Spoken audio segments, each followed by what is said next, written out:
과학은 감성보단 이성의 영역입니다. 눈으로 보고 입증 가능해야 하며 근거를 갖고 논리적으로 설명할 수 있어야 하죠.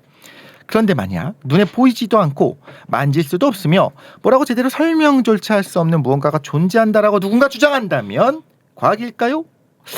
만일 과학이라면 새로운 패러다임을 향한 용기 있는 도전이라고 봐야 될까요? 아니면 벌거벗은 임금님이라고 우리가 외쳐야 할 때가 아닐까 궁금합니다.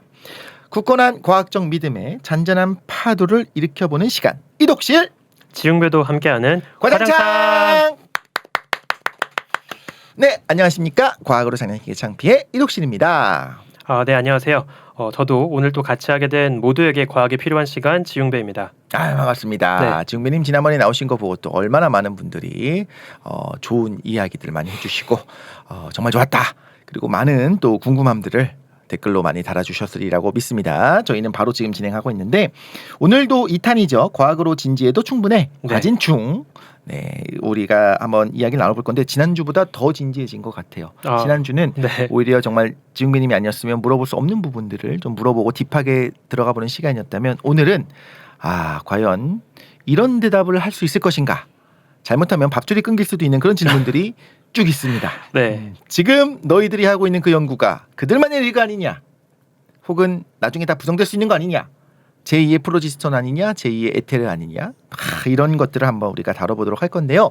과학 철학 혹은 어떤 과학사에 관심이 있는 분들이라면 정말로 흥미롭게 들을 수 있을 것 같습니다. 그래서 저는 이제 오늘은 본의와 다르게 삐딱선을 타도록 하겠습니다. 마음대로 해도 되겠구나. 너무 좋습니다. 지금 현대과학이 정립될 수 있는 기반이 뭐냐면 결국엔 과학혁명이라고 부르는 패러다임 쉬프트가 있었기 때문이잖아요. 그래서 뭐 천동설의 세상이 지동설로 변한 것들도 패러다임 쉬프트가 있었고요. 사실 지금은 지동설도 그렇고 한때는 또 진화라고 하는 것들이 뭐 불가능하다기보다는 생각조차 없었던 거죠. 아니 그냥 딱 보기에 사람과 다른 동물은 다른데 어떻게 조상이 같냐 이런 이야기가 당연했던 시기가 있었습니다. 근데 지금은 지동설, 진화론 너무 당연히 상식으로 모두가 생각을 하는데 한때는 지구가 돈다라는 거, 우주의 중심이 지구다라고 하는 것이 당연했고 우주의 중심이 태양이다라고 하게 되면 뭔가 이상한 비판을 받았던 시기가 있었다는 거죠. 근데 거기에 정설로 굳어있는 무언가를 뒤집는다는 거는 굉장히 대담하기도 하고 용기도 많이 필요하고요. 또 하나 제가 덧붙이자면 사실 근거가 항상 부족할 때 뒤집습니다. 근거가 완벽해서 어떻게 뒤집습니까? 항상 뒤집는 다른 이론을 세우고 나면 기존의 정상 과학자들이 비판할 수 있습니다. 그 부분에 대해서는 그런 방식이 아니라 기존의 방식으로도 충분히 설명할 수 있거든요. 그래서 패러다임 쉬프트는 쉽지 않다라는 생각이 들긴 하는데요. 오늘 한번 우리가 새로운 패러다임을 제시해 보려고 합니다. 네, 어떤 내용이 오늘 올까요? 우리가 이제 지난 시간에 천문학자들이 대체 뭘 근거로 보이지도 않는 암흑물질을 이야기하느냐 이런 관측적인 배경을 말씀을 드렸어요.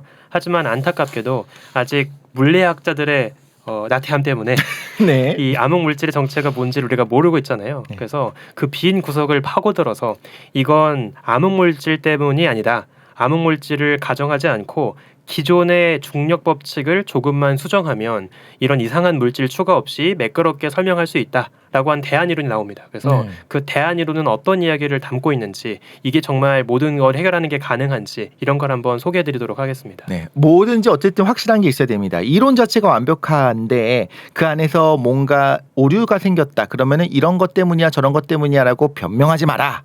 이론 자체가 불완전한 거다. 혹은 우주가 이렇게 플랫해서 우리가 보이는 모든 우주가 우리가 알고 있는 그 똑같은 중력 상수값을 가지고 있는 게 아닐 수도 있지 않냐. 허상을 보고 있는 걸 수도 있지 않냐. 우리는 통 속의 뇌가 아니냐. 뭐 여러 가지 얘기를 할 수 있을 것 같습니다만 과연 어떻게 될지 이야기를 나눠보도록 하겠습니다. 오프닝에 언급했었던 보이지도 않고 만질 수도 없고 느낄 수도 없는데 19세기 과학자들이 분명히 이거는 존재한다고 철석같이 믿었던 것이 있습니다. 이 과학자들이요. 똑똑한 사람들입니다. 저보다 훨씬 똑똑하고요. 어쩌면 우리 지웅배 건님보다도 똑똑했던 과학자일 수도 있어요. 그런데 이분들이 당연하게 믿었다는 겁니다. 이게 중요해요, 여러분. 제가 가끔 이렇게 좀 답답하거나 정말로 어떤 과학혁명에 벅차오르게 그 감동을 느낄 거면 야 옛날 사람 너무 무식했네 멍청했네 라고 생각하시면 안 됩니다. 그 사람들 다 근거가 있어서 믿었던 거예요. 그렇죠? 네, 맞습니다. 그거를 우리가 같이 공감을 먼저 해보고 그 다음에 이제 패러다임 시프트가 어떻게 일어나는지 봐야지만 그 위대함을 알 수가 있는데, 자, 오늘의 주제는 바로 첫 번째 주제, 에테르입니다. 에테르 아닌데 있어 아니야?라고 하는 분들도 있을 텐데, 이게 화학에서의 그 다이에틸 에테르 이런 거 말고요. 물리 영역에서도 에테르가 있더라고요. 네, 그렇죠. 물리 역사 속에 정말 빼놓을 수 없는 중요한 흑역사라고 하긴 좀 그렇고 굉장히 재미있는 사건이었죠. 네. 그 이제 빛이라고 하는 거를 오랫동안 고민을 하게 되는데, 옛날에는 빛을 어떻게 생각을 했냐면 어쨌든 파동의 형태로 뭔가 전파가 되고 있으니 네. 얘도 매질을 타고 전달되고 있을 거다라고 생각을 했을 거예요. 그래서 가상의 매질이 필요하다. 그렇죠. 이제 왜 그게 문제냐면 단순하게 생각하면 뭐 공기를 타고 빛이 날아오거나 물을 타고 빛이 날아오거나 이럴 것 같지만 별도 보이잖아요.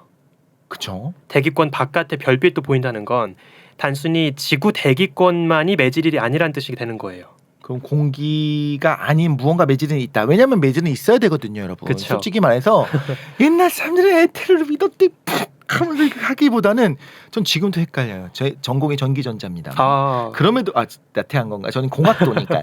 네. 그럼에도 불구하고 생각해 보면 전자파 신기해요. 이게 안 신기한 게 더 이상한 겁니다. 맞아요. 아무것도 없는 허공인데 뭔가 에너지가 전달, 이게 말이 됩니까? 그래서 필요한 게 바로 에테르였다는 거죠. 그렇죠. 그래서 그 미지의 우주, 지구 바깥의 우주 공간을 채우고 있는 어떤 신비로운 물질이 에테르라고 하는 걸로 이제 생각을 했던 거죠. 왜 필요한지를 먼저 말씀을 드려볼게요. 그러니까 왜 파동이라면 매질이 왜 필요한지를 간단하게 한번 설명해 주세요. 제가 가끔 그 수업 시간에 하는 간단한 예시가 하나 있는데요. 자, 제가 어떤 친구를 때리고 싶어요.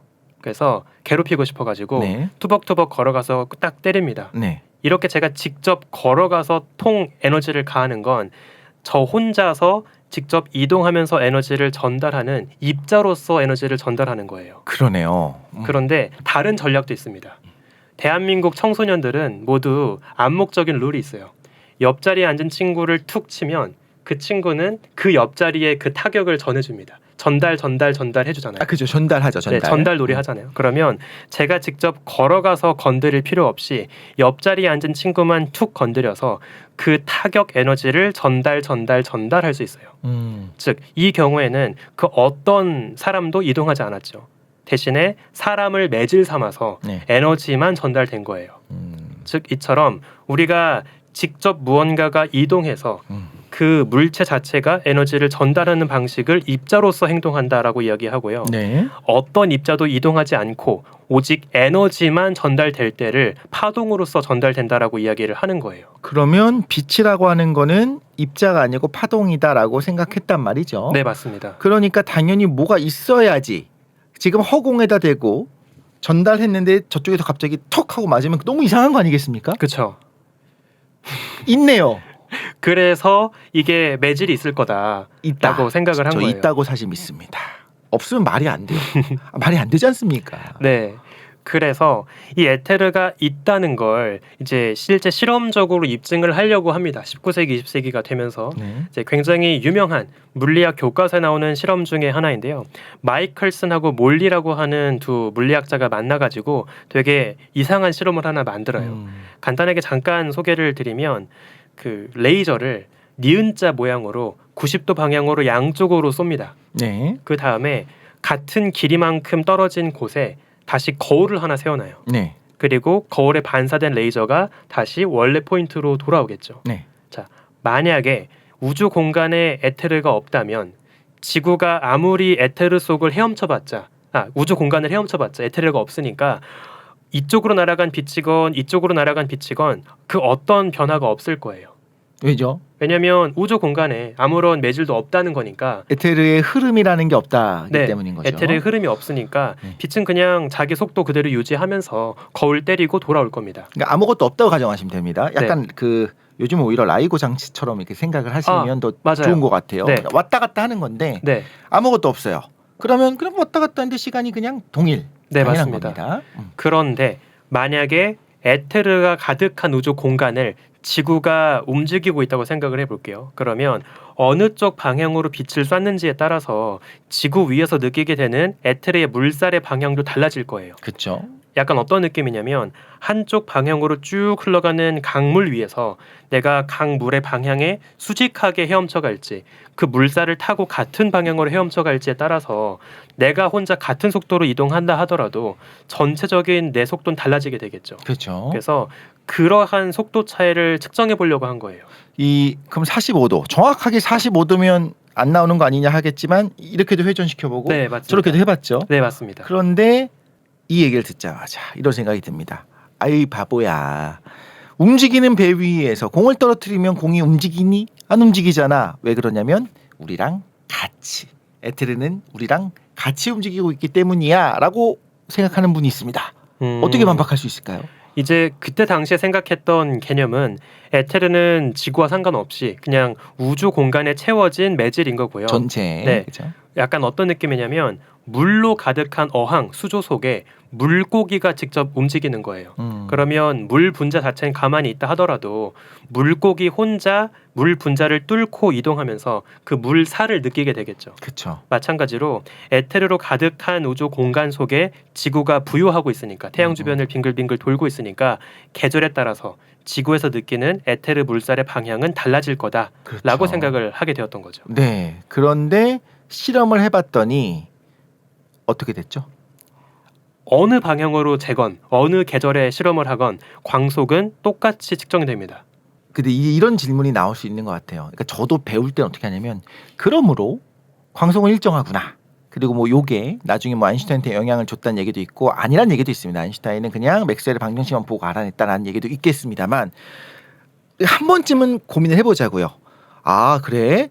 빛의 속도가 일정해 에테르가 없어도 되네라고 이제 생각을 하는데 과연 이것만으로 기각할 수 있을까가 궁금한 거예요. 왜냐하면 우리가 어떤 증거를 들이밀면요, 물리학자들이나 천문학자들은 다 뭐라고 얘기하냐면 그거는 이런 증거도 있지만 다른 여러 가지 증거가 있어요라고 이야기를 해서 기각을 함부로 안 시켜준다는 거죠. 그런데 에테르가 있어야 되는 이유에 대해서 반대 실험이라고 하는 에테르가 없어도 된다라는 걸 알려주는 실험이 결정적인 실험이라고 하기에는 그래 빛의 속도는 변하지 않았어.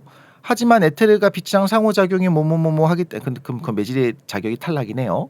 근데 이거 말고도 그러면 빛이라는 게 도대체 아무것도 없는 텅 빈 공간을 어떻게 파동으로 진행돼? 라고 하는 이 근본적인 질문에 대답을 못하면 안 되는 거잖아요. 네, 맞습니다.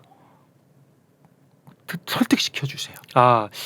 너무 어려운 과제를 저한테 주셨는데 좀 고민이 드네요. 이제 어떤 이야기까지를 드려야 될지를 제가 약간 각을 좀 재봐야 될 것 같은데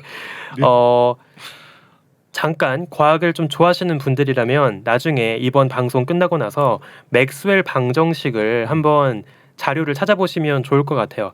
간단하게만 좀 이걸 이용해서 설명을 드려보고 싶은데 네. 그 컵이 만든 분이죠? 네. 그렇군요. 네, 동명이인입니다. 네, 그렇습니다. 이제 우리가 전하를 띠고 있는 전기적인 특징을 띠고 있는 전자 같은 작은 입자가 하나 있습니다. 네. 얘를 제가 에너지를 줘서 막 수직으로 왔다 갔다 이동시키는 거예요. 그러면 전하를 갖고 있는 입자가 이동하기 때문에 어떻게 되죠? 전기장이 생깁니다. 네, 움직이니까요. 네. 그런데 전기장이 생기면 전류가 흐른다는 거죠. 네. 얘가 이동을 한다는 거니까. 그러면 전류가 흐르면 그에 수직하게 자기장도 생겨요. 네. 이건 실험적으로도 입증이 된 현상입니다. 바로 그게 에테르 때문 아닙니까? 그래서 이게 너무 놀라운 게 뭐냐면 빛은 그 어떤 매질 없이 전기장이 생기면 걔가 자기장을 만들고 또 반대로 자기장이 형성되면 그것이 또 전기장을 계속 유지시켜주고 이런 서로가 서로를 유도하는 방식으로 유지가 되는 거예요. 그래서 맨 처음에만 그 전기를 띠고 있는 전자를 누군가가 건드려서 이동하거나 전류가 흐르게만 해줄 수 있다면 그 이후에는 자발적으로 전기장과 자기장이 서로가 서로를 유도하면서 쭉 유지가 될 수 있다는 거죠. 아무것도 없는데 어떻게 유도가 유지되냐는 거예요. 우리가 소리를 내면 성대가 움직이는 이 진동이 공기 입자를 흔들잖아요. 그럼 공기는 전기자기적인 반발력이 있기 때문에 약간 밀도가 높아졌다 낮아졌다 하는 부분들이 이렇게 퍼져 나갑니다. 우리가 웨이브 그 파동을 이렇게 생각해야 됩니다. 퍼져 나감을 파동이라고 봐야 될 것 같아요. 이렇게 퍼져 나가는 거를. 그런데 만약에 여기에 진공이 있다고 한번 가정해 볼게요. 제가 이야기하는 게 퍼져 나가다가 진동이면 더 이상 이 진동을 전달할 수 있는 입자가 없으니까 소리가 차단되고 안 들릴 겁니다. 그런데 빛이 전자기파는 전기장이 자기장이 전기장을 유도하는 건 알겠는데 그 전기장과 자기장이라고 하는 그 장 필드가 아무것도 없는데 어떻게 필드가 있냐는 거예요. 그거는 제가 이런 식으로 설명을 드리면 괜찮지 않을까 싶은데 비슷한 장 중에 하나가 중력장이 있잖아요. 중력장, 그렇죠. 물론 중력의 근원, 질량의 근원이 뭐냐라고 더 파고들면 물론 답하기 어렵긴 하지만 네. 어쨌든 중력이라고 하는 질량이 생기면 그 질량이 해당하는 만큼 주변에 중력장이 형성된다라는 건 우리가 기본적으로 이해를 하고 있는 거예요. 그렇죠. 그쪽으로 끌어당겨지고 있는 이유는 중력장이 펼쳐지기 때문입니다. 그러니까 우리가 중요한 게 뭐냐면 전류가 흐르면 그 전류 주변에 자기장이 형성이 돼요. 반대로 자기장이 변화하면 또 그 주변에 전기장이 생기는 거예요. 네. 그러니까 전류가 흐르면 자기장이 생기고 자기장이 흐르면 전기장이 생기니까 그 둘 중에 하나만 누군가 만들어주면 그 이후부터는 자발적으로 유지가 된다는 거죠.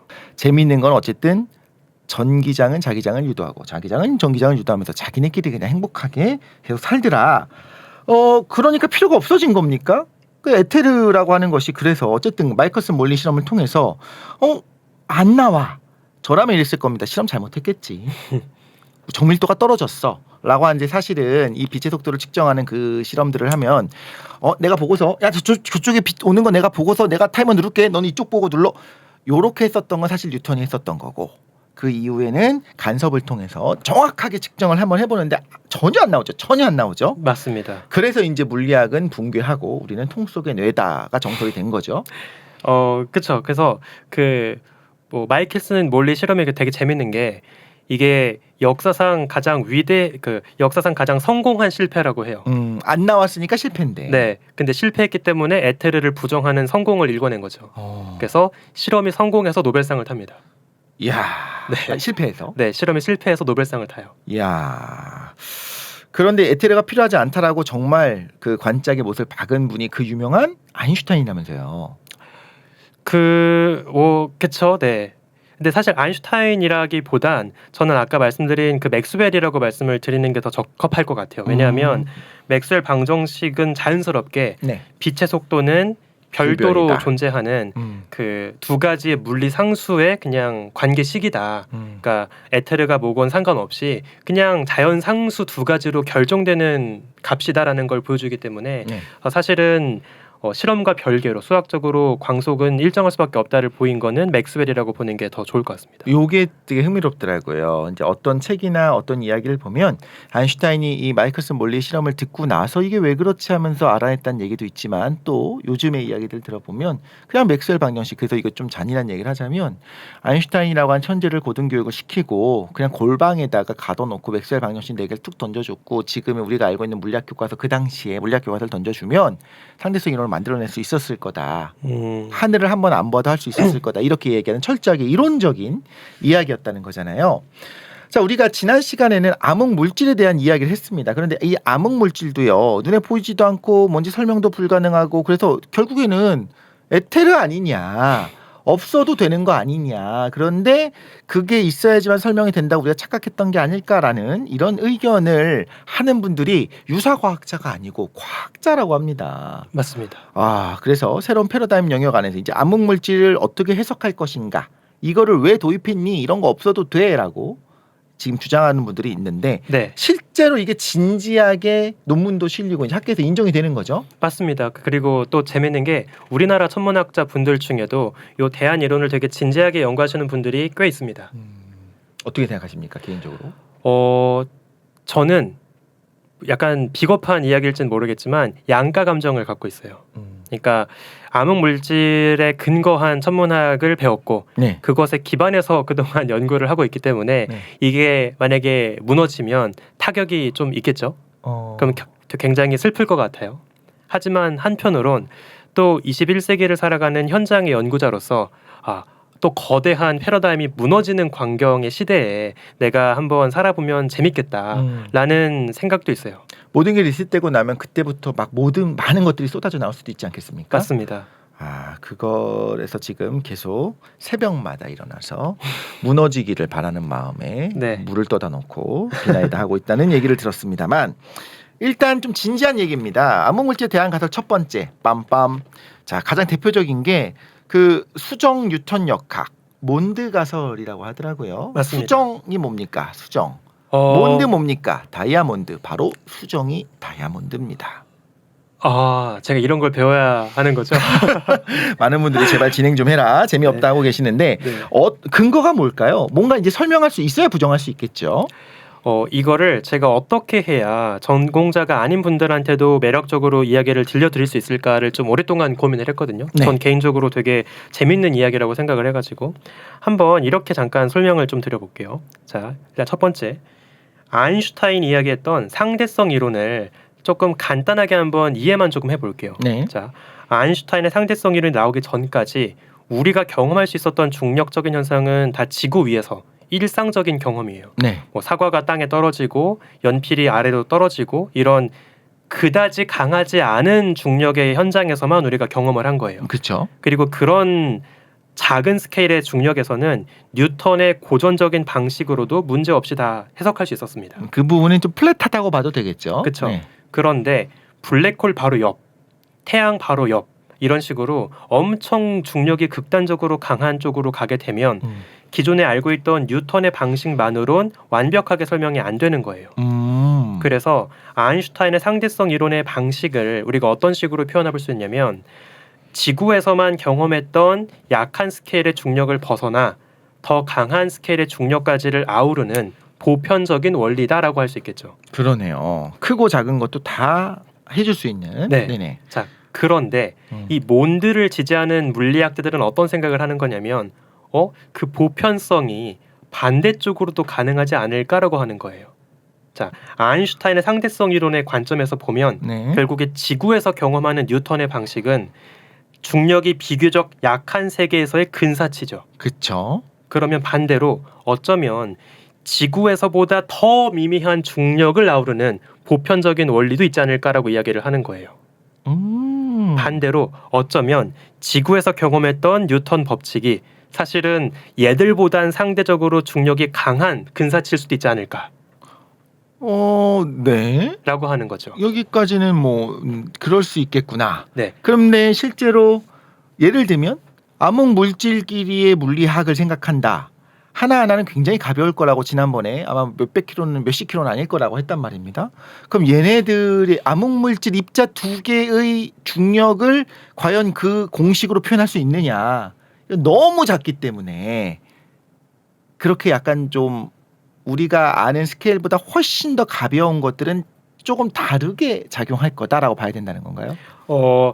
네, 비슷하긴 한데 하나 좀 더 제가 정확히 말씀을 드리면, 네. 단순히 입자가 가벼워서라기보다 거리 스케일이 멀기 때문에 이런 생각을 하는 거예요.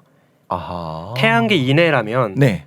태양에서 행성까지 거리가 그리 멀지 않잖아요. 그렇죠. 그러면 그 정도로 좁은 스케일의 거리에서는 태양과 행성이 주고받은 중력 스케일도 꽤 강한 축에 속할 거라고 볼 수 있어요. 그렇죠. 분명 끌려가니까요. 그렇죠. 그런데 은하계 가장자리에 놓인 별을 생각해 볼게요. 우리는 은하 자체가 너무 무겁다 보니까 은하가 별을 붙잡는 중력이 되게 강한 스케일일 거라고 생각을 하지만 그러네요. 그렇진 않아요.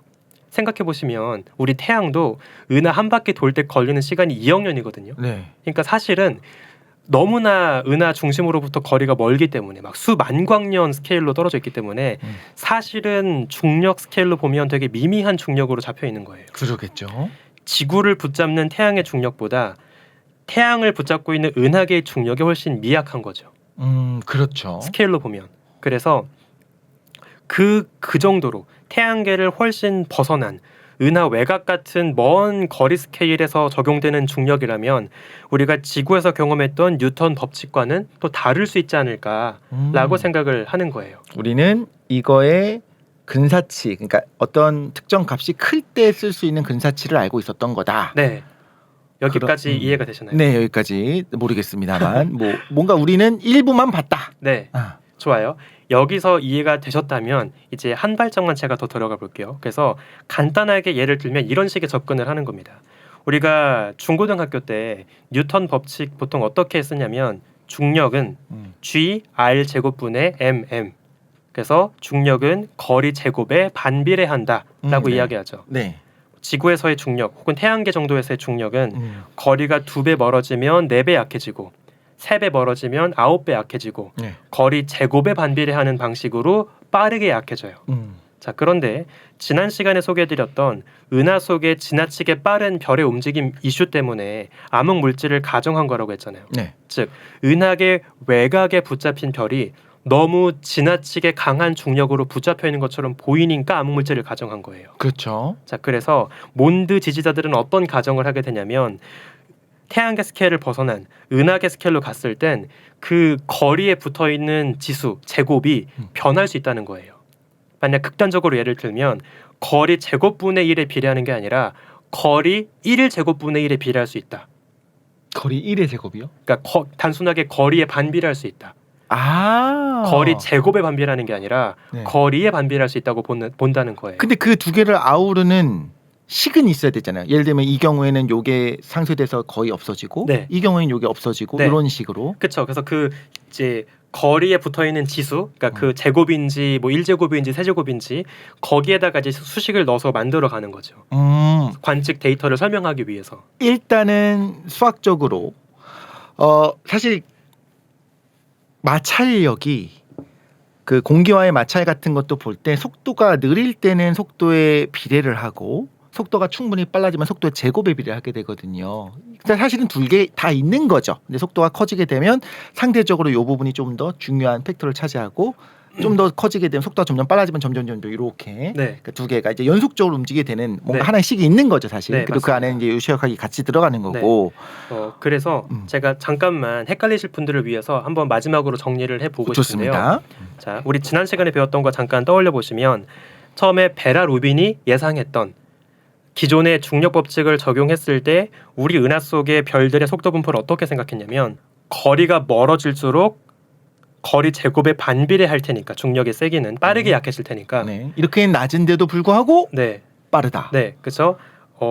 거리가 2배 멀어지면 중력은 4배 약할 거고 거리가 3배 멀어지면 중력은 9배 약할 거고 그래서 굉장히 가파르게 은하 외곽으로 갈수록 중력도 약해지고 속도도 느려질 것이다라고 생각을 한 거예요. 네. 자, 그런데 몬드 지지자들은 여기서 어떤 이야기를 하냐면 그렇게 가파르게 약해지는 게 아니야.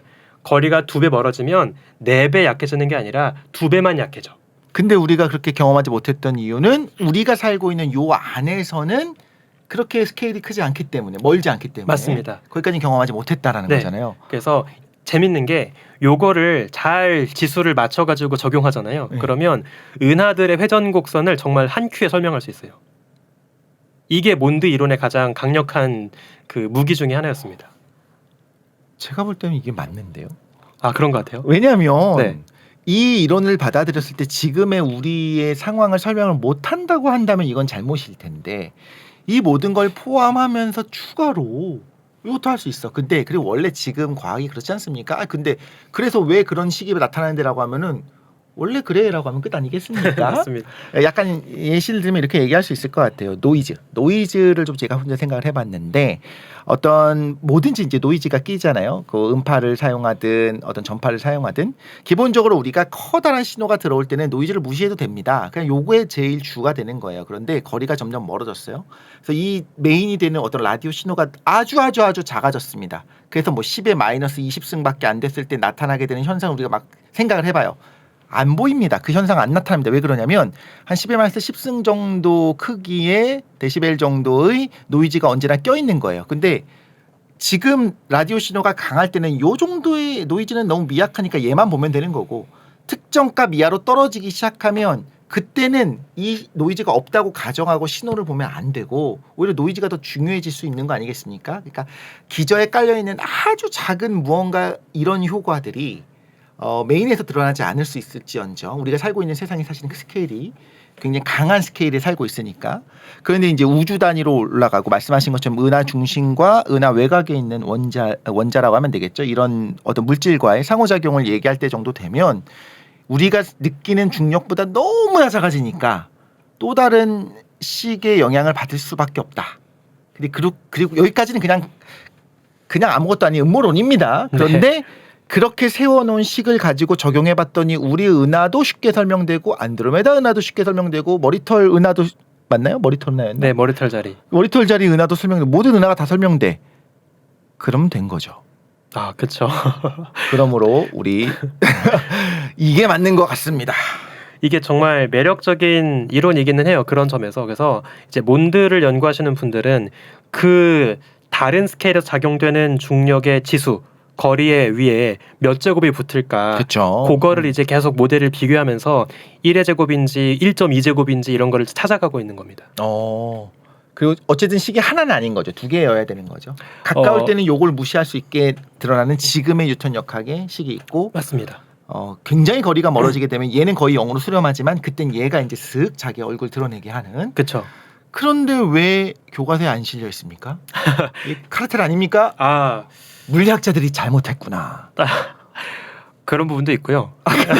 그 물리학자 별로 안 좋아하시는 것 같아요. 아, 그건 아닙니다. 물리학자들은 다 우리 친구죠. 네. 네. 물론 천문학자가 더 훌륭합니다. 약간 머리 나쁜 친구. 아, 케어해줘야 되는 친구. 근데 사실 이건 뭐 여담인데요. 그 천문학자들이 가끔 뭐라고 하냐면 수학을 못해서 천문학을 한다고 가끔 이제 자조적으로 이야기를 해요. 그래서 저도 수학을 못해서 천문학을 하고 있는 거니까 물리학자분들 당연히 존경하고 있습니다. 그러니까 아인슈타인이 수학을 못한다 같은 느낌으로. 그렇죠. 그런 느낌이겠습니다. 네. 네. 그 말씀하신 것처럼 이렇게나 몬드가 매력적임에도 불구하고 왜 교과서에는 암흑물질 이야기만 가득하냐라고 한다면 몬드는 그 은하들의 회전 곡선에 대해서 너무나 매력적으로 설명을 하고 있지만 다른 추가 관측에 대해서는 약간 벽에 부딪히고 있기 때문이에요. 그래서 그 중에 하나 대표적인 거를 좀 소개를 드리고 싶은 게 총알 은하단이라고 하는 되게 유명한 관측 사례가 하나 있습니다. 총알 은하단이요. 네, 이게 뭔지만 잠깐 소개를 드리면 은하단 두 개가 서로의 중력에 이끌려서 충돌하고 있어요.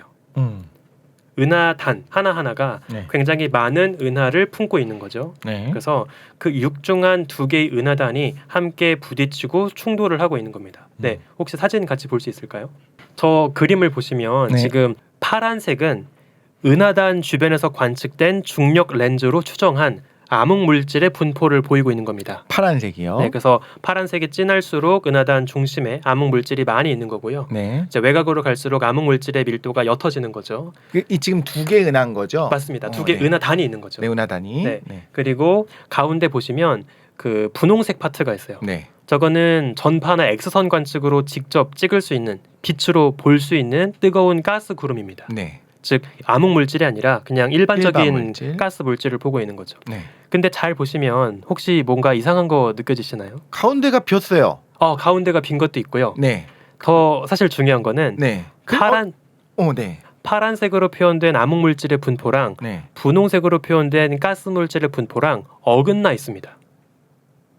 그게 이상한 거예요. 그러네. 네, 잘 생각해 보시면 일반적인 그냥 평화로운 은하단이 하나 있다고 생각을 해볼게요. 그러면 은하단은 중력이 어디가 제일 강하겠어요? 가운데요. 가운데가 제일 강하겠죠. 그렇죠. 그러니까 은하단의 중심부로 갈수록 파란색이 진하죠. 암흑 물질이 많이 있으니까.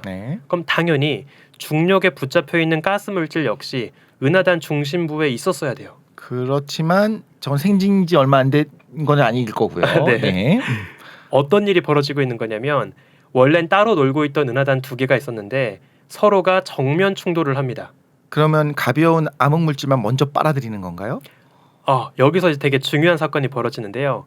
제가 지난 시간에 소개해드린 것처럼 암흑 물질은 뭐 별이나 가스 물질 같은 일반적인 물질은 유령처럼 통과한다고 했잖아요. 그래서 그냥 숭 통과합니다. 숭 통과해요. 반면에 가스 물질은 밀도가 올라가면 온도도 뜨거워지고 밀어내겠네요. 그렇죠. 또 중간에 점성처럼 찐득하게 반죽되고 충돌면에 정체가 되는 거예요. 그래서 가운데 뭉쳐 있군요. 그래서 지금 오른쪽 파트를 특히 보시면 빨간색 가스 구름이 약간 총알 쏜 그 충격파처럼 그게 되게 신기하게 생겼어요. 이렇게 각도기가 있네요. 뒤따라가고 있잖아요. 그게 충돌하고 나서 서로 관통해서 앞질러 가고 있는 암흑 물질 덩어리에 이끌려서 뒤따라가고 있는 가스 물질입니다. 이끌려서라고 하는 건 잡아당긴다는 건가요? 아니면 중력이 그건 아니고 있으니까요. 중력이 있으니까 자기네들은 끈덕끈덕하게 오고 있고 네. 앞에 중력의 영향을 받지 않는 암흑 물질 혼자 막 하고 있네요. 뒤를 보지 않고. 중력의 영향을 안 받는 게 아니라 중력에만 영향을 받고 중력에만 있으니까. 영향받고 네. 자기네끼리 뭔가 끈덕거리지 않는다. 네, 맞습니다. 그러니까 연력학적이라고 하죠. 온도가 높아지건 밀도가 높아지건 아무런 상호작용을 안 하니까 오. 그냥 숭 통과하고 있는 거예요. 약간의 성형제약탄이 그 철판을 뚫고 있는 느낌처럼. 뭐 그래서 그렇죠. 총알 같다고 하는군요. 그래서 저 오른쪽 그 자국이 총알 자국 같으니까 네. 그래서 총알 은하단이라고 부르는 거예요. 총알 옆모습입니다. 그러니까 뚫고 네. 지나가고 있는 상황인데 네. 먼저 밀도가 높아지든 말든 정말 고고하게 먼저 간 암흑 물질이 먼저 있어요. 네. 그래서 약간 제가 그 이해를 가끔 도와드릴 때 어떤 식의 비유를 하기도 하냐면 좀 만화적인 상상인데요.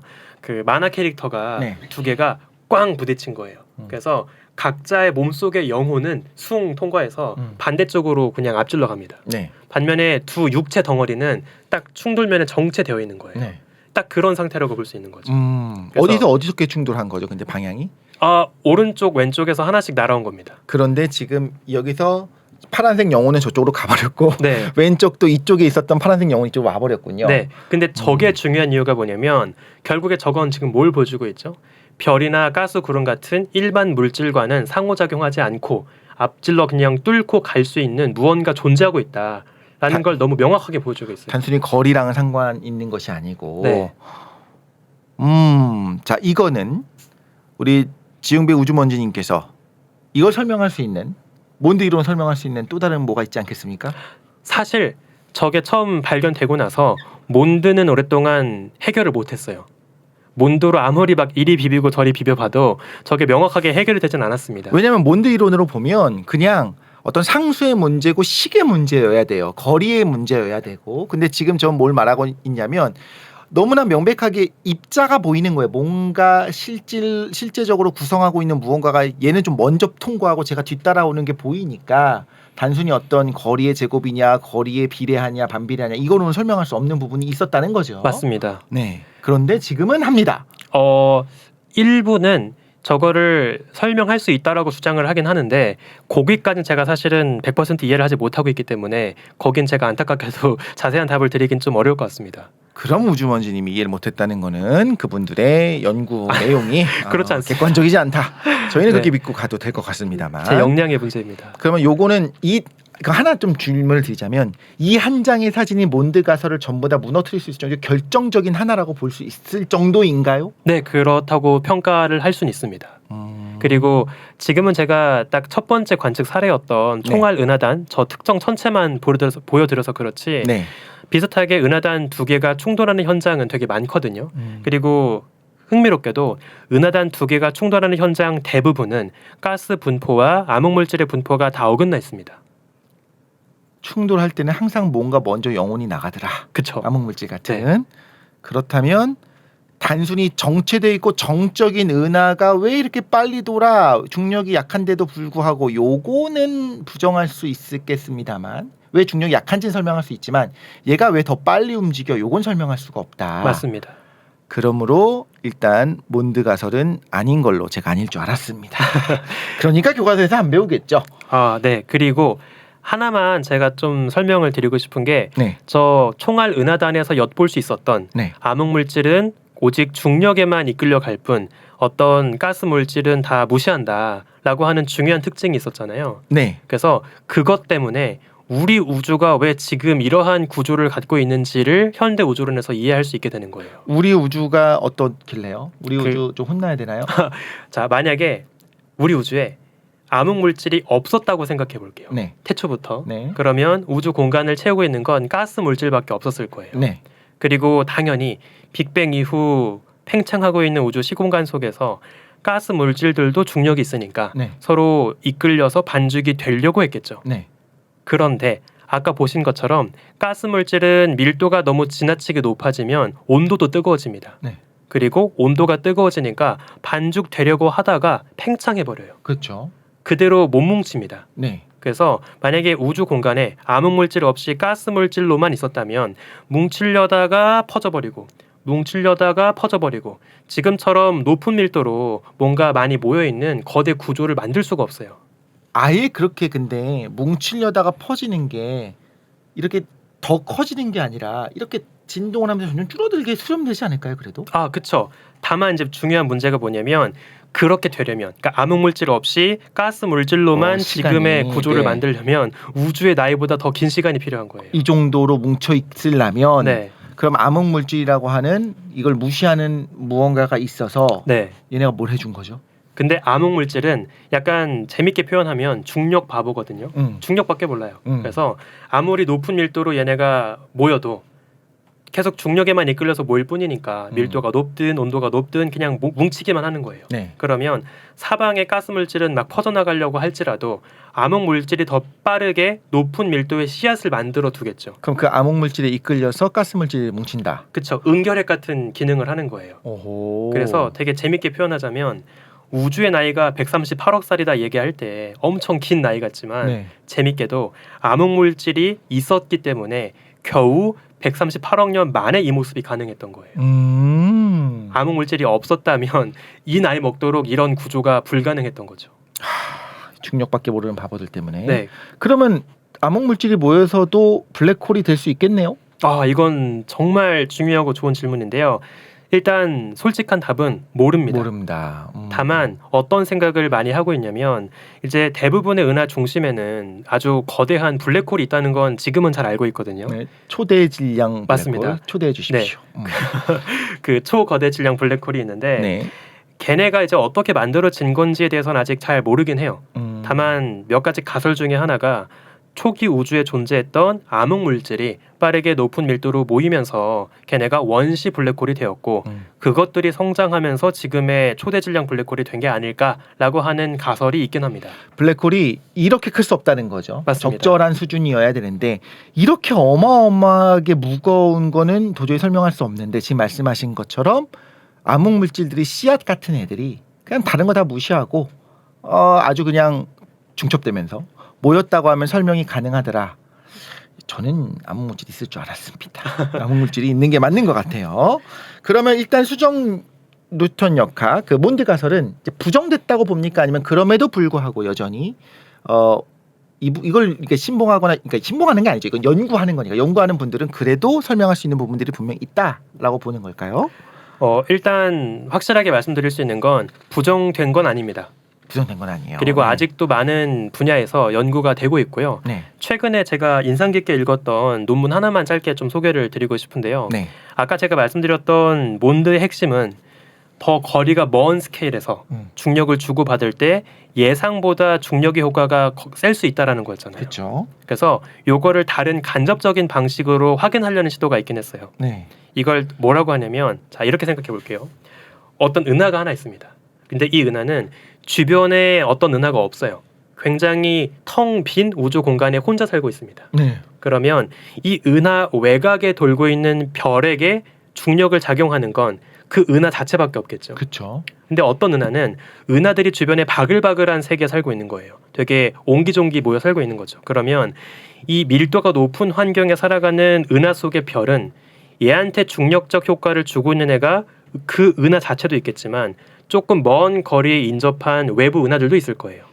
그리고 은하까지도. 그렇죠. 이웃 은하들도 그쵸. 이 거리에 별한테 따라서. 영향을 조금씩 주고 있겠죠. 마치 천왕성 궤도가 이렇게 한 번씩 흐트러질 수 있었던 것처럼 물론 그거는 해왕성이라고 하는 위성 그 행성 때문이었지만 만약에 태양계랑 굉장히 가까운 다른 항성계가 있었으면 그랬을 수 있다라는 거죠. 네. 자, 그러면 여기서 어떤 생각을 해볼 수 있냐면 자, 주변에 이웃한 은하가 많아요. 네. 그래서 이웃한 바깥 은하들이 그 한 은하 속에 살고 있는 별을 중심 반대 방향, 바깥 방향으로 막 잡아당기고 있을 거예요. 네. 그러면 그 별 입장에서 어떤 효과를 느끼게 되냐면 자기가 살고 있는 은하가 잡아당기는 안쪽으로 잡아당기는 중력을 좀 약하게 느끼게 되겠죠. 그렇죠. 바깥에서 막 반대로 잡아당기고 있으니까. 기조력을 느끼겠죠. 그렇죠. 그러면 중심에 의한 그러니까 중심 은하 쪽으로 끌려가려고 하는 중력이 약해진다면 속도는 어떻게 되겠어요? 느려져야겠죠. 느려지겠죠. 네.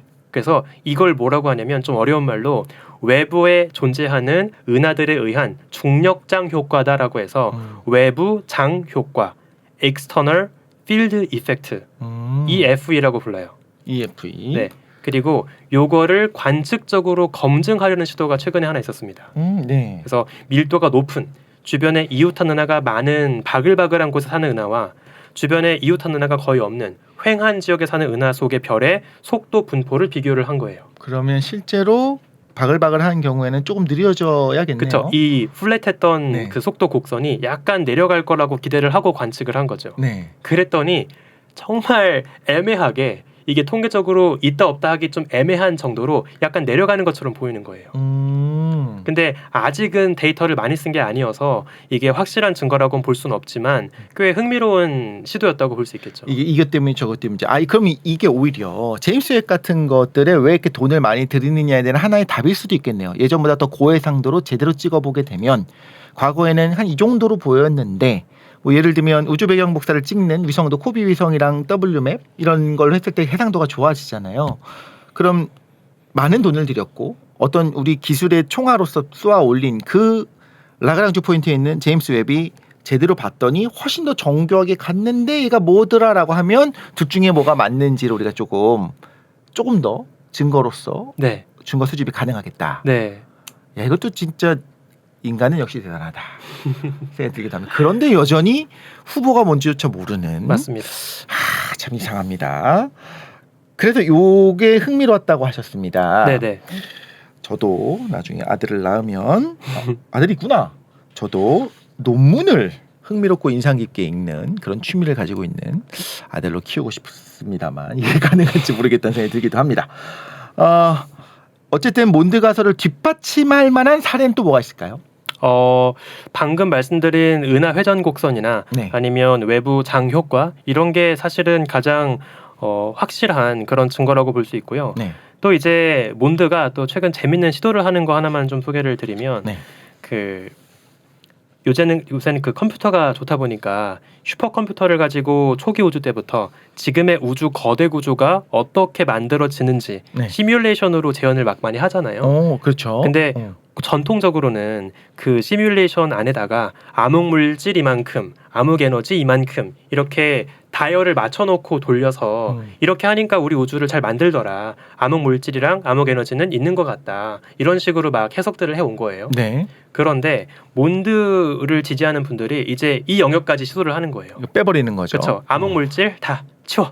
그 다음에 우리가 믿고 있는 새로운 중력 계산을 집어넣어. 네. 그렇게 했을 때도 우주 거대 구조 잘 생기지 않냐? 생겨요. 네, 생깁니다.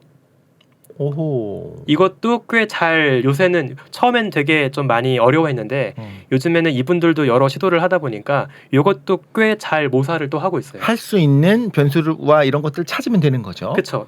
그래서 오호. 사실은 오히려 반대로 그래서 암흑 물질을 주장하는 분들은 거꾸로 비난합니다. 그거 숫자 끼워 맞추기 아니냐. 그냥 어떤 값을 넣는지에 따라서 결과는 다 다양한 게 나오니까 몬드는 나올 그냥 때까지. 나올 때까지 그냥 맞는 값 찾아서 집어넣는 숫자 그리고 끼워 맞추기 아니냐. 사실 이거였다라고 찾으면 되는 거 아니냐라고 네. 하면 이제 추정 뉴턴 역학을 지지하는 분들은 아니 그래서 너희들이 믿고 있는 그 볼 수도 없고 만질 수도 없고 뭔지도 모르겠는 그거를 계속 지지하는 게 맞는 거냐라고 이제 싸우고 있어요. 네네. 누가 이길 것 같습니까?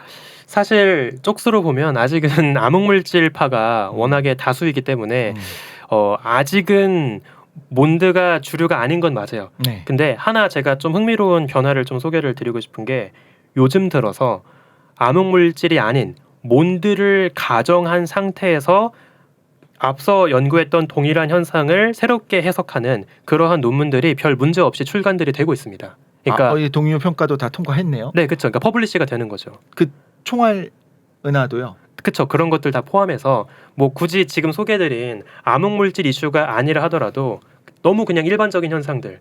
뭐 예를 들면 별 두 개가 서로 맴돌고 있는 쌍성의 운동 네. 또는 태양 주변을 돌고 있는 지구의 움직임. 그러니까 전혀 기대하지 않았던 일상적인 다른 천문 현상에 대해서도 그동안엔 전통적으로 생각했던 것을 몬드만 끌어와가지고 똑같이 해석을 하는 거예요. 그리고 이러한 접근이 별다른 거부감 없이 학계에서도 다 잘 퍼블리시가 되고 있습니다. 그러면 그거를 비난하는 것이 아니라 저렇게 하니까 저 친구들도 저게 설명이 되네. 우리도 네. 분발하자. 네, 약간 뭐 이런 식으로 가고 있는. 그렇죠. 그러니까 동일한 현상을 설명할 수 있는 저런 가능성도 있구나. 이렇게 좀 더 열린 마음으로 보는 측면이 강해지는 것 같아요. 만약에 우리가 전통적인 방식으로 촌철 물리학을 배우지 않습니다. 그래서 암흑 물질 같은 것도 몰라요. 그리고 이제 관측된 것만 가지고 정말 새로운 어떤 집단에게 한번 만들어봐라라고 한다면 몬드가설처럼 중력 방정식을 손볼까요? 아니면 전혀 모르는 이런 암흑 물질을 도입해서 설명하려고 할까요? 저는 너무 좋은 질문이라고 생각하고요. 여기에 대해서 하나 재밌는 이야기를 좀 드리면서 답을 대신하고 싶은데요. 네. 저는 과학의 역사, 패러다임의 전환의 역사를 생각해 보면 이렇게 요약할 수 있을 것 같아요. 과거에는 구분하던 것이 사실은 구분할 수 없었다라는 걸 깨달아가는 과정이라고 생각을 하거든요. 예를 들면 옛날에는 하늘의 물리학과 땅의 물리학이 구분되어 있었어요. 그럼요. 천상계와 지상계 그쵸. 어디 같이 섭니까? 그런데 뉴턴은 동일한 중력 법칙으로 땅 위로 떨어지는 사과와 지구 주변을 돌고 있는 달을 설명하는 게 가능하다. 네. 천상계와 지상계 구분을 흐트러 버렸죠. 그리고 양자역학은 어떻죠? 옛날엔 입자 파동이 명확하게 다른 서랍에 들어가는 별도의 개념인 줄 알았어요. 네. 그런데 지금은 둘 다 공존할 수 있다. 입자이건 파동이건 동시에 가능하다라고 그렇죠. 이야기하고 있죠. 그리고 아인슈타인의 상대성 이론. 옛날에는 시간이면 시간, 공간이면 공간. 둘은 전혀 다른 개념의 체계였어요. 그렇죠. 따로 그냥 흐르는 거죠. 그렇죠. 네. 근데 지금은 그렇게 안 부르죠. 시공간이죠. 시공간이 되어버렸습니다. 네. 자, 그렇다면 이러한 역사가 혹시라도 암흑물질과 관련된 요 이슈에서 똑같이 반복이 되는 게 맞다면 네. 전 이런 식의 답도 가능할 것 같아요. 우린 아직도 답을 모르기 때문에 암흑물질과 몬드가 공존할 수 없는 상충되는 개념이라고 생각하고 있는 거예요. 상보성 같이. 그쵸. 네. 그런데 어쩌면 결국에 입자이고 파동이고가 동시에 가능한 것처럼 이렇게도 설명해도 되고 그렇죠. 저렇게도 되는. 암흑물질이기도 하고 몬드이기도 한 무언가라는 새로운 개념으로 퀀텀 점프를 하는 것도 충분히 상상의 영역에서는 한번 이야기해 볼 수 있지 않을까. 저는 그런 좀 과감한 이야기도 한번 던져보고 싶습니다. 야 이거는 흥미롭네요. 모든 걸 포함해서 예를 들면 아주 작은 중력에 반비례하는 제곱이 아니라 거리에 반비례하는 그런 중력 방정식이라고 하는 거를 어떤 방정식으로서 근본적인 힘의 조절로서 설명하려는 시도와 그런 기존의 그냥 하나의 식 메인이 되는 하나의 식만 가지고 있고 대신에 어떤 물질의 분포가 다르다라고 하는 가상의 물질을 집어넣어서 하는 것들이 결국엔 똑같은 얘기를 한다라고 네. 얘기할 수 있다는 거잖아요. 그렇죠. 어, 그러니까 약간 이런 느낌인 것 같아요. 암흑물질 입자들이 어떻게 분포하느냐에 따라서 그들에 의한 중력의 효과가 몬드 지지자들이 주장하는 방식으로 구현될 수 있다는 거죠. 그렇죠. 네. 지용배와 이독실을 굳이 구분하지 말고 지용배 독실이었다. 네. 황희정승이 들었으면 되게 박수를 했을 것 같은데 최근에 혹시 이거에 대해서 되게 흥미로운 연구 결과 최근 이야기 한번 할 수 있는 부분이 있을까요? 가장 최근에 아까 소개드렸던 사실 지금 제가 쭉 소개드린 몬드 관련 이슈들이 다 최근입니까? 우리나라 천문학자 분들이 했던 발견들이기도 해요. 그래요? 네, 그래서 되게 공격적으로 하고 계신 그 분 중에 하나가 세종대학교에 계신 한 교수님이 계시거든요. 네. 그래서 제가 되게 존경하는 마음으로 팔로우업을 하고 있는데 이제 최근에는 요 몬드 개념을 그 별 두 개가 서로 맴돌고 있는 쌍성의 궤도에 적용을 해가지고 네. 요것도 몬드로 적용을 하니까 더 깔끔하게 뭔가 설명이 되더라. 이런 것들을 정리한 논문이 있었거든요. 근데 쌍성은 거리가 그러니까 상대적으로 중력이 크니까 몬드 가설을 굳이 쓰지 않아도 잘 설명되지 않습니까? 이제 근데 더 관측이 디테일해지면서 약간 새롭게 발견되는 그런 어긋남들이 있다 보니까 그 어긋남을 네. 암흑 물질로 할 거냐, 네. 아니면 몬드 가설로 할 거냐. 네. 이거 되게 흥미롭네요. 처음에는 그냥 저는 오늘 좀 편안한 마음으로 네. 왔는데 아니구나. 이건 진짜 진지하게 네. 가능하고 심지어 말씀하신 것처럼 이걸 바라보는 하나의 계산의 도구로서가 됐든 아니면 실제 하는 물질이 됐든 이거 하나의 툴로서 볼 수 있겠구나라는 생각이 들긴 했습니다. 그러면 지금 진지하게 연구되고 있는 그 수정 뉴턴 역학 말고 혹시 또 다른 대안 이론, 통 속의 뇌 같은 거. 네. 하지만 조금 더 진지한 거 있을까요?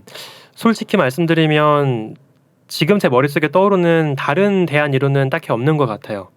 그래서 지금은 약간 그 두 개의 축이 남아서 물론 아직은 압도적으로 암흑 물질이 좀 우세하긴 하지만 암흑 물질의 다수와 그다음에 조금 소수파의 몬드 이론이 계속 야금야금 도전하고 있는 그 정도의 그 지형이라고 보시면 될 것 같아요. 제가 좀 공부가 부족해서 모르는 걸 수 있는데 일단 제가 알고 있는 그 축은 이렇게 두 가지라고 말씀을 드리겠습니다. 플로지스톤 설이 지고 있을 때라든가 원자설이 원자론이라고 해야 될까요? 요게 이제 득세하고 있던 그 당시의 과학자들 세계에서는 그래도 아직까지는 이게 주류지 하면서 앞으로 어떻게 될지 모르겠다라고 겸손하게 얘기하는 사람들이 많았을 것 같아요. 그런데 100년이 지나고 200년이 지나면서 어느새 하나의 가설이 어떤 이론의 자리로 올라오게 되는 걸 보면 어쩌면 그럴 수도 있겠구나. 그러면 나중에 한 300년 후에 이제 과장창을 하면서 우리가 그런 때 우리가 이런 이야기를 했었다라고 하면 좋을 것 같은데 암흑 물질은 그렇습니다. 암흑 물질은 어쨌든 간에 분명히 이게 있어야지만 설명될 수 있는 교란들이 있어요. 그래서 중력 이론, 뉴턴의 역학을 수정하든가 뭔가 물질이 있다라고 보든가 중력 영향을 받는 물질이 있다고 하든가 암흑 에너지는 어떻습니까? 암흑 에너지. 사실 암흑 에너지는 또 별도의 에피소드가 필요한 너무 장황한 이야기여가지고 나오실 겁니까? 물론 초대해 주시면 나오겠습니다. 네, 정말로 많은 분들이 저는 이제 오히려 암흑 에너지는 정말 미스테리하다고 생각했고 암흑 물질은 그렇게 미스테리한 건 없다고 생각했어요. 우리가 좀 발견하기 힘들어서 그렇지 뭐가 있긴 있겠지라고 생각했는데 오히려 저 정말 흥미로웠었던 게 수정 뉴턴 역학으로 설명할 수 있는 부분들이 있구나. 네. 그러면서 이런 그 주입식 암기 교육의 피해자가 바로 전 겁니다. 그러니까 당연히 암흑 물질이 있지 뭐. 과학자들이 있다는데 뭐 이렇게 생각을 했는데 네. 다른 부분이 있다. 근데 사실 암흑 에너지는 되게 흥미로웠거든요. 그런데 그 부분에 대해서도 지금 우리가 역사가 바뀌는 1920년대의 물리학계 같이 2020년대의 천문학계 또다시 이제 뭔가 역사가 바뀌는 중간에 있는 것 같습니다. 저 하나만 좀 말씀을 드리고 싶은 게 방금 그 주입식이란 이야기를 하셔가지고 전 되게 좋은 이야기라고 생각을 하는 게 실제로 우리가 그런 얘기 하잖아요. 언어가 사고를 지배한다고. 네. 그래서 이 몬드를 지지하는 천문학자들이 약간 요즘 새로운 시도를 하나 하고 있어요. 언어를 좀 바꾸자. 암흑 물질이라는 워딩 자체가 물질인지 아닌지 모르는 상태에서 물질이 뭔가 있다는 것처럼 만들어 버리는 그러네요. 그런 악효과가 있다는 거예요. 네. 그래서 다크 매터, 암흑 물질이라고 하지 말고 차라리 다크 그래비티, 암흑 중력이라고 하자. 약간 누군가에 더 유리한 것 같은데 그죠? 근데 뭐 물론 암흑 중력이라고 해도 음. 물질이 있다라고 하더라도 걔네가 중력을 작용하고 있을 테니까 그렇죠. 암흑 물질보단 차라리 더 암흑 중력이 중립적인 표현 아니겠냐라고 이제 그쪽에선 또 제안을 막 하고 있는 추세이기도 합니다. 그렇죠. 중력 효과를 나타내는 거니까 중력 네. 효과가 식 때문일까 아니면 물질 때문일까 네, 그쵸. 이거는 이제 중립적으로 나타낼 수 있다. 네. 그것까지도 되게 좋은 것 같아요. 나중에 우리가 암흑 물질이라고 하는 걸 정말 앞에 나왔었던 것처럼 에테르를 집어넣어야만 했었던 그때 과학자들의 마음을 우리가 이해하는 그 적어도 우리 들으시면서 과장창 애청자분들께서도 생각했을 겁니다. 에테르를 지지했었던 분들이 바보라서 했던 건 아니야. 마찬가지로 암흑 물질이냐 지금 수정 뉴턴 역학이냐 치열하게 싸우고 논문을 갖고 연구하고 있는 분들은 진짜로 여기에 헌신적으로 그리고 인간의 지식의 지평을 넓히기 위해서 노력하는구나라는 생각이 들기도 합니다. 모두에게 과학이 필요한 시간 과장창. 오늘은 고양이와 우주를 사랑하는 지용배 과학 커뮤니케이터와 함께 이제 암흑 물질의 대안으로 떠오르는 수정 뉴턴 역학에 대한 이야기. 어쨌든 듣고 나니까 수정이라고 하는 거는 크리스탈은 아닌 것 같네요. 듣고 나니 네. 집중적으로 한번 나눠봤는데요. 저는 설득됐습니다. 그리고 너무 이런 훌륭한 가설이 나왔다는 게 좋았고요. 사실 저는 다중우주론, 다세계 이론, 홀로그램 우주 이런 건 별로 관심이 딱히 없기는 해요. 솔직히 말하자면 네. 잘 모르겠는 건 모르겠다고 하지 뭘 그렇게까지 하나라는 생각이 들었었는데 수정 뉴턴 역학은 그런 차원의 것은 아니구나. 그렇죠. 방법론을 어쨌든 제시하고 있으니까. 맞습니다. 네. 거기다가 시뮬레이션까지도 잘 지금 되고 있다. 이거에 대해서 뭐 안 맞잖아라고 이제 비난하는 건 좀 부당한 것 같아요. 사실 암흑 물질이라고 하는 것이 암흑 그래비티가 다크 그래비티가 지금의 어떤 주류 자리를 차지하기까지 정교한 또 튜닝들이 있지 않았을까라는 생각이 들기도 해서 자 일단 이런 학계의 노력들을 좀 약간 밖에 나와서 정말 그냥 우주 덕후로서 천문학자로서 말고 바라봤을 때는 굉장히 과학의 영역에선 좋다라는 생각이 드실 것 같아요. 네, 그렇죠. 이게 더 없었으면 더 문제일 수도 있고. 그렇죠. 저는 그 과학이 갖고 있는 가장 중요한 매력 중에 하나라고 생각을 하거든요. 정답은 몰라요. 그리고 아무리 과학이 발전돼도 정답은 영원히 모를 거라고 생각합니다. 다만 야금야금 정답에 근접해가는 과정일 뿐인 거죠.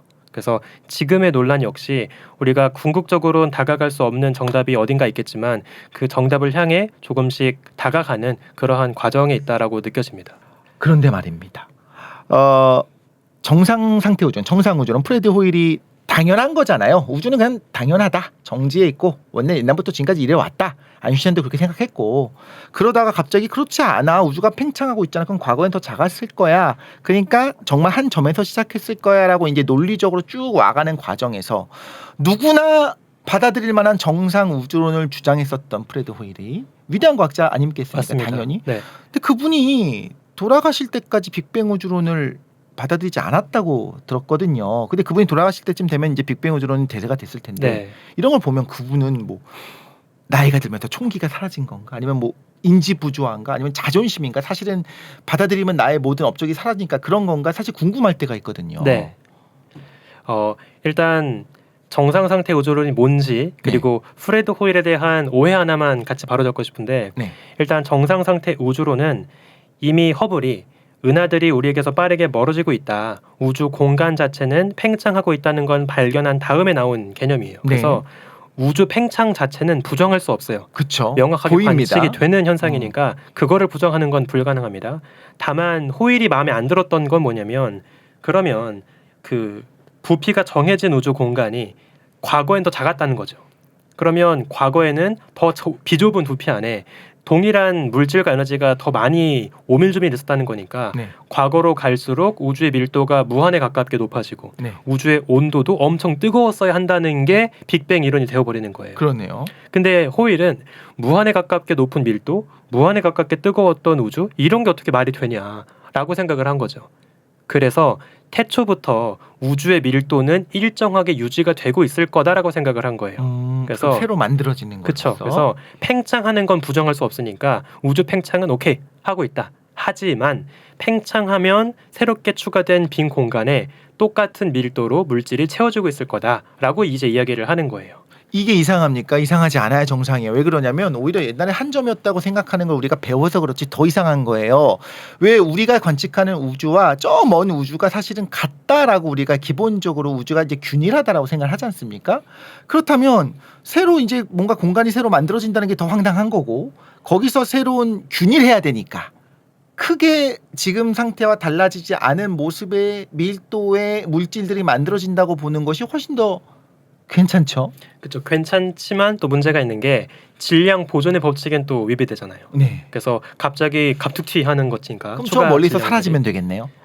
근데 그렇게 하면 이제 우주 밀도가 또 달라지기 때문에 어허. 그렇게 정리는 하기 어려운데 다만 호일은 어디에서 출구 전략을 찾냐면 그래 내가 봐도 질량 보존의 법칙을 위배하는 거가 좀 신경 쓰이긴 하는데 한번 계산을 해보니까 우리 우주의 팽창을 설명하기 위해선 수억 년에 이 1cm 1cm 큐빅 안에 수소 원자 1개 정도만 추가되는 미미한 질량만 추가돼도 돼. 아주 죽으면 된다. 이 정도면 뭔가 새로운 물리학으로 살짝 해결할 수 있지 않을까라는 약간의 그 합의를 보려고 한 거예요. 일단 아직은 알 수 없지만 이렇게 봤다. 그럼 양자론으로 뭐 설명을 나중에 이제 태동하는 네. 걸로 되든. 네. 아 이것도 되게 중요한 것 같아요. 네. 그분이 바보였던 게 아닙니다. 네, 그리고 제가 아까 오해를 바로잡고 싶다고 했던 게 프레드 호일이 워낙에 이 빅뱅을 부정했던 역사 하나로만 유명해져 버려가지고 네. 약간 바보 같은 천문학자란 이미지가 많이 생겼거든요. 그러니까 그런 게 있어요. 근데 사실은 호일도 너무 훌륭한 천문학자인 게 그 빅뱅 이후에 수소나 헬륨 이상으로 무거운 원소들이 어떻게 우주에 채워지게 된 건지